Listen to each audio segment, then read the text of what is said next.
l'incorporation des régimes spécifiques à l'usufruit, l'usage et l'habitation et les compléments du dispositif des servitudes foncières, la suppression du paiement des redevances foncières en nature, le renforcement des conditions d'accès à la fonction des conservateurs de titres immobiliers ou des chefs des divisions du cadastre, de même que l'instauration de la responsabilité pénale et civile du conservateur des titres immobiliers, du chef des divisions du cadastre et des agents sous leur autorité pour toutes les fautes commises dans l'exercice de leurs fonctions, les renforcements du régime des infractions en matière foncière et immobilière et du volume des peines y applicables, etc. Par conséquent, ces textes constituent donc le cadre légal conforme aux orientations et lignes directrices de la politique foncière nationale approuvée en Conseil de ministres au cours de sa réunion du 15 avril 2022.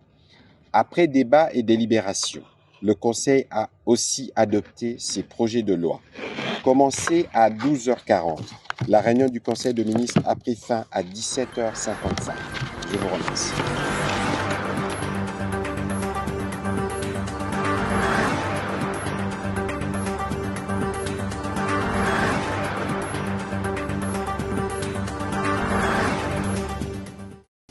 La communication du président de la République a porté sur 3 points principaux,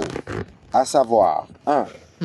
De l'adhésion de notre pays au traité de l'Organisation internationale du bambou et du rotin. Le président de la République est déterminé à voir notre pays tirer les profits des avantages liés au secteur du bambou et du rotin. Dans la droite ligne de la diplomatie agissante, la République démocratique du Congo s'est déjà engagée dans le processus d'adhésion au traité de l'Organisation internationale du bambou et du rotin INBAR. À ces sujets, le gouvernement de la République a adopté la politique nationale du bambou en août 2021 et notre pays a obtenu les statuts d'État observateur depuis le 22 octobre 2021. Saluant les pas enjambés, le président de la République a insisté sur la nécessité de finaliser ces processus d'adhésion pour donner à notre pays les statuts de membre effectif au sein de cette organisation. Le Premier ministre a ainsi été encouragé à signer l'instrument d'adhésion pour permettre un aboutissement rapide de ce processus qui devra permettre au ministre de l'Agriculture de préparer le projet de loi de ratification qui sera présenté au Parlement conformément à l'article 213 de la Constitution. Les deuxièmes points de la communication du président de la République a porté sur la vente et la mise en concession à long terme du patrimoine de l'État. Dans l'objectif de mettre fin aux abus constatés par le passé, lesquels ont conduit à la dépossession graduelle de l'État d'une partie importante de son patrimoine, aussi bien minier, foncier ou encore immobilier, sans contrepartie significative. Le président de la République a encouragé le gouvernement dans son action visant à récupérer les patrimoines immobiliers du domaine privé de l'État, détenus ou acquis indûment par des tiers, à veiller à la transparence et au respect des lois. Prenant la mesure de la situation, il a insisté sur l'impérieuse nécessité d'encadrer la gestion du patrimoine public, en y compris son administration, sa disposition par des mesures strictes.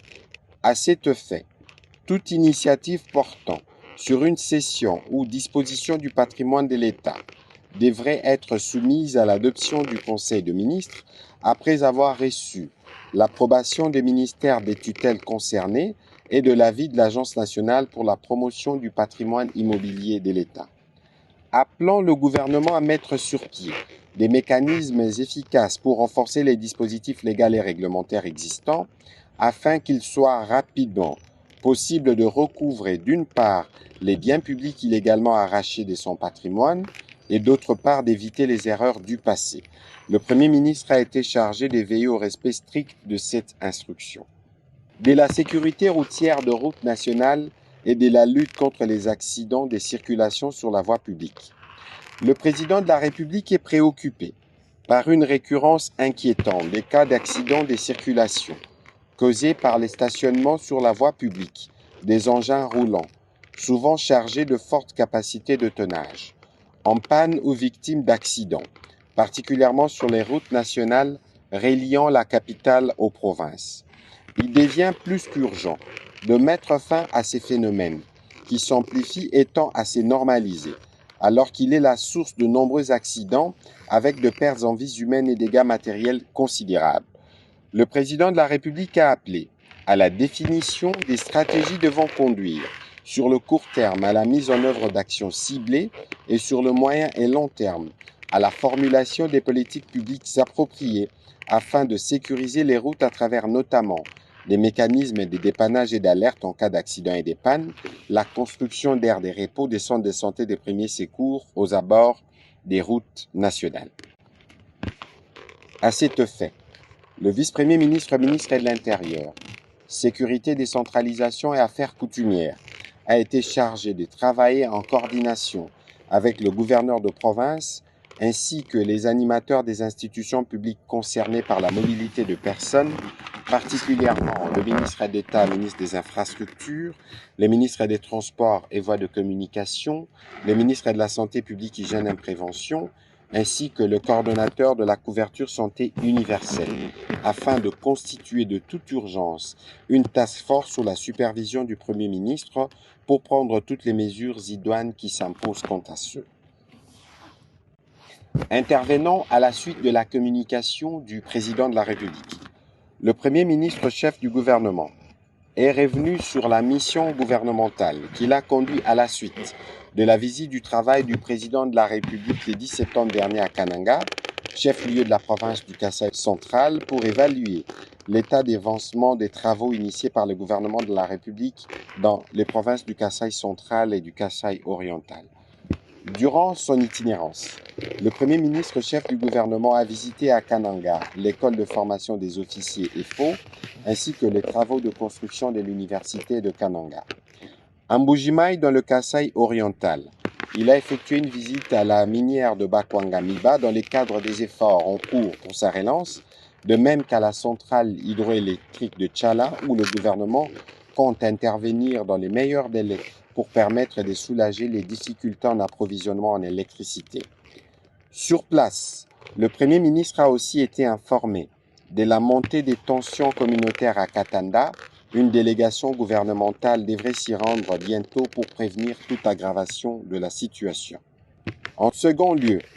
le Premier ministre est revenu sur la question de la prolifération de l'occupation et des constructions illicites sur des zones non édificantes, érosives et inondables pendant la période de pluie. Il a estimé nécessaire de faire un état de lieu et d'envisager à court, moyen et long terme les mesures qui s'imposent pour que le gouvernement ne subisse pas, comme par le passé, les conséquences désastreuses de cette situation. Pour ce faire, les ministres d'État, ministres des Infrastructures et Travaux publics, de l'Urbanisme et l'Habitat et l'Aménagement du territoire, ainsi que celui des Affaires foncières, ont été chargés à s'accorder pour amorcer ce travail et présenter dans les meilleurs délais un rapport conséquent. Enfin, le Premier ministre a fait mention de sa participation le jeudi 15 septembre 2022 aux séances inaugurales du Sénat et de l'Assemblée nationale, au terme de laquelle il a procédé, accompagné de son gouvernement, au dépôt du projet de budget pour l'exercice 2023.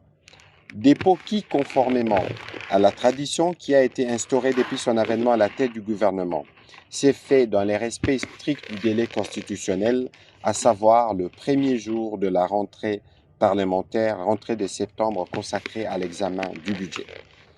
Avant la clôture de son intervention, le Premier ministre a tenu à rendre un vibrant hommage au président de la République, dont la vision a permis aujourd'hui d'améliorer suffisamment la mobilisation des recettes publiques. Le projet du budget de l'État pour l'exercice 2023,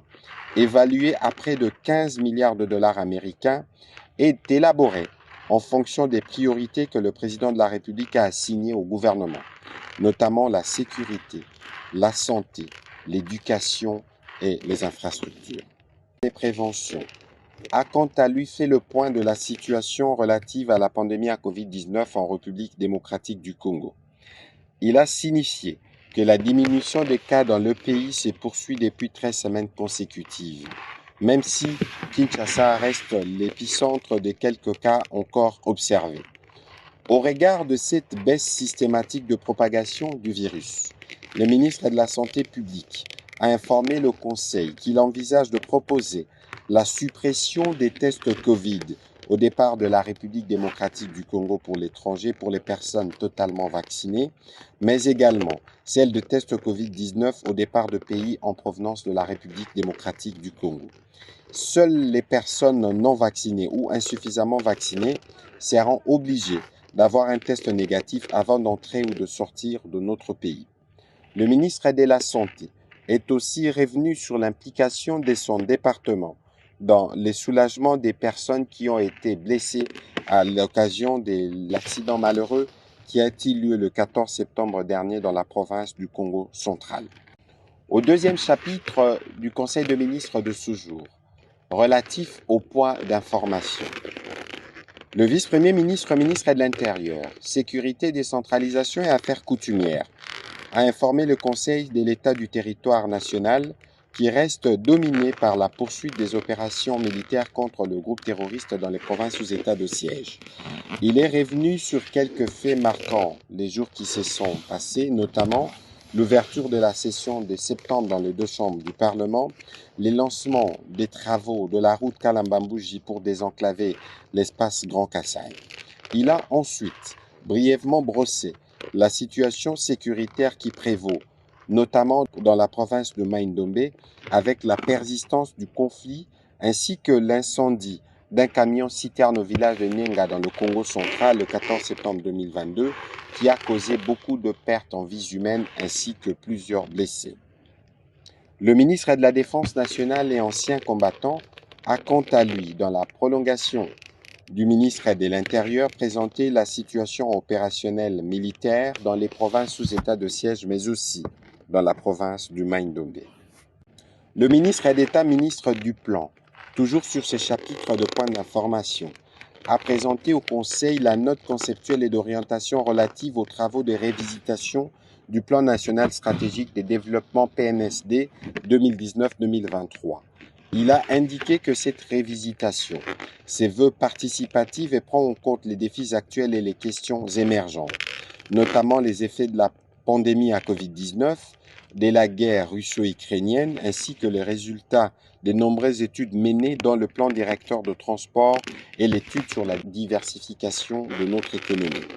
L'objectif général de ces processus est de reformuler le PNS2 pour les 5 prochaines années en le rendant plus centré sa partie opérationnelle en tenant compte des questions émergentes abordées ci haut. Le Conseil a pris acte de cette note. Le ministre de Transport, Voies des communications et des désenclavements, a fait le point sur l'état d'avancement de projets de développement du transport fluvial sur le fleuve Congo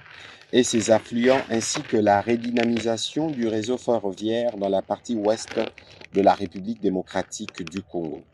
Il a rappelé que ces projets font suite notamment aux accords signés entre le président de la République et son homologue turc le 20 février 2022. Dans le cadre de la mise en œuvre de ces accords, des avancées significatives ont été réalisées entre le groupe Çelik turc et le ministère de Transport, avec le concours des différents experts de services affiliés à ces ministères. Le ministre de Transport, Voies des communications et des désenclavements a aussi présenté les résultats préliminaires encourageants de l'audit de l'Organisation de l'aviation civile internationale OACI, suivant les orientations formulées par le président de la République en juillet 2021 pour sortir notre pays de la liste noire. Le Conseil a pris acte de ce rapport. Le ministre d'État, ministre des Infrastructures et Travaux publics, a quant à lui présenté les éléments nouveaux enregistrés sur les chantiers des projets particuliers réalisés en cours de réalisation pour la réhabilitation et la construction de certains axes routiers ainsi que la lutte anti-érosive à Kinshasa et dans certaines provinces du pays. Ces rapports ont pris en compte les chantiers de projets en cours financés par le Trésor public, ceux en partenariat public et privé et ceux réalisés avec l'appui de bailleurs de fonds. Au troisième chapitre du Conseil de ministres de ce jour, relatif à l'approbation d'un relevé des décisions de Conseil de ministres, le Conseil de ministres a adopté le relevé des décisions du dernier Conseil de ministres tenu le 9 septembre 2022. Au quatrième chapitre relatif à l'examen et à l'adoption des dossiers, un dossier. La vice-première ministre, ministre de l'Environnement et Développement durable, a présenté au Conseil le dossier relatif au volet environnemental de l'appel d'offres pour l'exploration de 27 blocs pétroliers et de 3 blocs gaziers lancés par le gouvernement en date du 28 juillet 2022. Elle a rappelé qu'aucune disposition des instruments juridiques internationaux ratifiés par la République démocratique du Congo n'interdit à son gouvernement d'exploiter ses ressources pour cause de protection de l'environnement ou par crainte de l'aggravation du réchauffement de la planète. L'accord de Paris de 2015 reconnaît aux pays en développement le droit d'émettre les CO2 pour leur développement, mais en prenant des précautions pour le climat mondial à travers leurs contributions déterminées à l'échelle nationale. Le gouvernement s'est donc fixé l'objectif d'exploiter dans le respect des normes environnementales les ressources naturelles et de les transformer localement pour donner une valeur ajoutée et aussi booster l'économie par la création des richesses et des emplois. La vice-première ministre, ministre de l'Environnement et du Développement durable, a aussi indiqué les stratégies adaptées et des mesures adéquates envisagées pour éviter les impacts négatifs sur l'environnement. Celle-ci prévoit, à l'instar d'autres pays, tels que la Norvège, les Gabon et le Brésil, qui ont relevé ces défis, la mise en œuvre des mécanismes et des contrôles gouvernementaux efficaces. Il est question pour notre pays d'atteindre ses objectifs en préservant ses forêts et en continuant de demeurer les pays solutions d'abord pour les Congolais, mais aussi pour le monde à travers la lutte contre les réchauffements climatiques. Après débat et délibération, le Conseil a adopté ces dossiers. Dernier chapitre du Conseil de ministres de ce jour, relatif à l'examen et à l'adoption de textes. Premièrement, projet de loi des ratifications des ordonnances-lois. Il concerne 20 textes. Conformément aux dispositions des articles 129 de la Constitution et de la loi sur l'habilitation, le Conseil de ministres a examiné et adopté 20 projets de ratification des ordonnances-lois découlant des actes qui ont été pris en vertu de l'article 4 de la loi numéro 22/022 du 17 juin 2022 portant habilitation du gouvernement. Il s'agit des projets de loi qui ont été adoptés en Conseil de ministres portant notamment sur l'état de siège, sur d'autres questions liées à la programmation militaire du secteur de la défense, du secteur de la recherche scientifique, du secteur de PME. Les détails seront consultables au texte qui sera publié après lecture du compte-rendu du Conseil de ministres de ce jour. À son tour, le ministre de l'Agriculture a informé le Conseil de l'arrivée imminente d'une cargaison d'engrais de l'Office chérifien du phosphate en indiquant que ces engrais concourront à améliorer la production agricole dans les prochains mois. Des dispositions ont été prises pour assurer un meilleur stockage de ces produits dès leur arrivée. Le Conseil a aussi pris acte de ce rapport. Pour finir ce chapitre de points d'information, la ministre de la Culture, Arts et Patrimoine a parlé de la participation culturelle de notre pays au 9e jeu de la francophonie. En vue de vendre les richesses culturelles de la République démocratique du Congo lors des prochains Jeux de la francophonie, la ministre de la Culture a présenté au Conseil les grandes lignes de la participation culturelle de notre pays aux 10 Jeux. En tant que pays participant pour la partie culturelle, la RDC est appelée à respecter les calendriers des présélections culturelles fixés par les comités internationaux de Jeux de la francophonie. Ces présélections ont déjà été organisées depuis 2021 et couvrent les domaines de la chanson, de la danse-création, des contes et conteurs, de la peinture, de la sculpture, de la photographie, de la danse hip-hop, de marionnettes géantes, de la jonglerie avec ballon, de la littérature nouvelle et de la création numérique. Le Conseil a pris acte de cette note d'information. Dernier projet de loi soumis au Conseil de ministres de ce jour. Le ministre des Affaires foncières a soumis au Conseil le projet de loi modifiant et complétant la loi numéro 73-021 du 20 juillet 1973 portant régime général de biens, régime foncier immobilier, régime de sûreté tel que modifié et complété à ces jours. Évoquant les options fondamentales maintenues dans ces textes en modification, il a cité notamment le principe de la propriété exclusive, inaliénable et imprescriptible de l'État sur le sol, et par voie de conséquence, la domiciliation de toutes les terres congolaises, réparties en terres du domaine public et celles du domaine privé de l'État. D'autre part, outre la réécriture de certains articles pour besoin de précision, de cohérence et d'adaptation par rapport à l'évolution juridico-institutionnelle issue de la Constitution du 18 février 2006 et des textes légaux particuliers postérieurs, ces projets de loi reprend 16 innovations. Il s'agit notamment de l'agencement cohérent des compétences entre les niveaux national, provincial et des entités territoriales décentralisées, étant donné que la gestion du secteur foncier relève des compétences concurrentes entre le gouvernement national et les provinces et que certaines matières ont été définies comme relevant de la compétence exclusive de province. La deuxième série de lois qui a été soumise à l'approbation du Conseil de ministres de ce jour, 3 textes du ministère des Finances. Le projet de loi autorisant la ratification de l'accord de crédit numéro E0710ZR du 1er juillet 2022, conclu entre la République démocratique du Congo et l'Association internationale de développement IDA,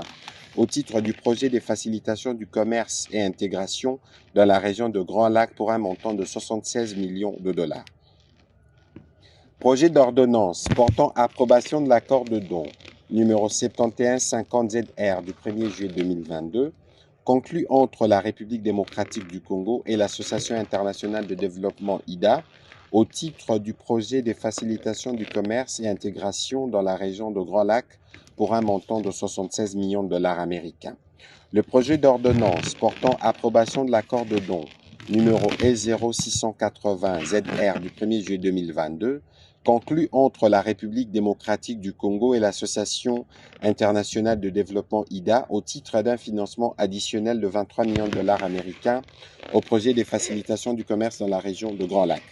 Il a indiqué que ces financements vont appuyer les efforts du gouvernement pour faciliter le commerce et améliorer la commercialisation de certaines chaînes de valeur dans les régions frontalières de Grand Lac.